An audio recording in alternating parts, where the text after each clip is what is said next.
অনেক প্রজেক্টই আসে। হয়তো আমার গল্প ভালো লাগে না অথবা আমার যে ক্যারেক্টারটা ওইটা ভালো লাগে না।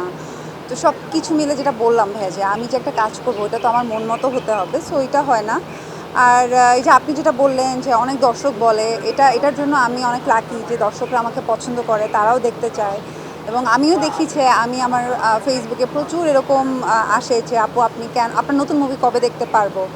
সো এই এবং সামনে তো দেখতে পারবো। আহ, দেখেন, প্রথমত হচ্ছে আমি সবসময় একটু গল্পগুলো বেছে করার চেষ্টা করি। এই টাইমটাতে একটা গ্যাপ গিয়েছে, বাট এই গ্যাপে আমার কিন্তু আরেকটা প্রজেক্টও রেডি ছিল, দিগন্ত ফুলের আগুন, কিন্তু সামহাও ওইটা রিলিজ হয়নি, হয়তো বা সামনে হবে। সো প্রজেক্ট এর বাদের আরও যে কয়টাই ছবি এসছে কোনোটাই আসলে আমার মন মতো না, আমি যে কাজ করব এরকম না। বাট যদি ওরকম কোনো প্রজেক্ট আমার কাছে আসতো অবশ্যই করতাম। তো রিসেন্টলি যেই দুটো কাজ আপনার সামনে দেখতে পারবেন, তিনটে কাজ, তো মোটামুটি আশা করি যে আমার পছন্দ হয়েছে বলেই কাজটা করেছি। হ্যাঁ, লাইফলাইন আসছে মে মাসেই। সো ওইটার এক্সপিরিয়েন্স খুবই ভালো। আমাদের এটা আমরা শুটিং করেছি কুয়াকাটা, ফার্স্ট টাইম আসলে কুয়াকাটা যাওয়া, এবং আমাদের প্রত্যেকটা আর্টিস্ট প্রচুর কষ্ট হয়েছে ওই জায়গাতে। পুরো চরের মধ্যে আমরা শ্যুট করেছি প্রায় 10 থেকে 11 দিনের মতো, এবং এটা গল্পটাও অন্যরকম, একটা একটা মেয়ের জার্নি, অ্যান্ড সেই সাথে নানান রকম যে ক্রাইসিসগুলো হয় ওইটা নিয়ে। এবং আমাদের যে ডিরেক্টর আজাদ ভাই, কাজী আজাদ ভাইয়া, উনিও খুব সুন্দর করে প্রজেক্টটা মেক করেছে। সো আই হোপ যে সবাই খুব পছন্দ করবে এই প্রজেক্টটা। না, এটা তো আসলে ভাইয়া মানে আমার ফ্যামিলিতে যারা থাকে, মানে আমাদের যে হেল্পিং হ্যান্ড, আমাদের যে ড্রাইভার, তাদের জন্য আসলে আমি সবসময়ই করি। সেটা রোজার ঈদেও করা হয়, কোরবানিতেও করবো। সো এটা এমন না যে এমনি এমনি, তাদের সাথে আমরাও সেলিব্রেট করি।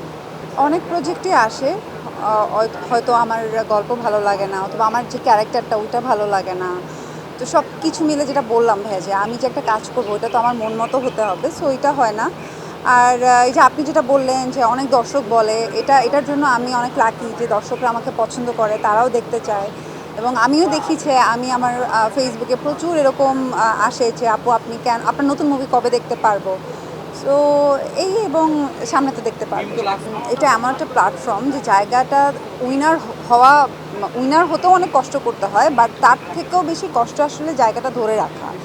তো যারাই মানে এখন পর্যন্ত টিকে আছে বা অথবা আমার যেই জার্নিটা, এখানে অতটুকু পর্যন্ত ধৈর্য, ডিসিপ্লিন সব কিছু মেনটেন করে আসলে কাজ করে যাচ্ছি বিধায় হয়তো এখনও পর্যন্ত আছি।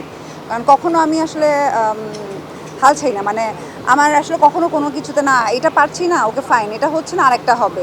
তো আমি সবসময় নিজেকে অনেক উৎসাহ দিতে থাকি কাজে। ডেফিনেটলি কাজের অভিজ্ঞতা অনেক ভালো। আমার শুরুর দিকে কমার্শিয়াল ছবি তো আসলে ওনার সাথেই কাজ হয়েছে, এবং এরপরে অনেক লং গ্যাপে একটা প্রজেক্টে কাজ করেছিলাম। সো বাট সে অসম্ভব নাইস একটা পার্সন।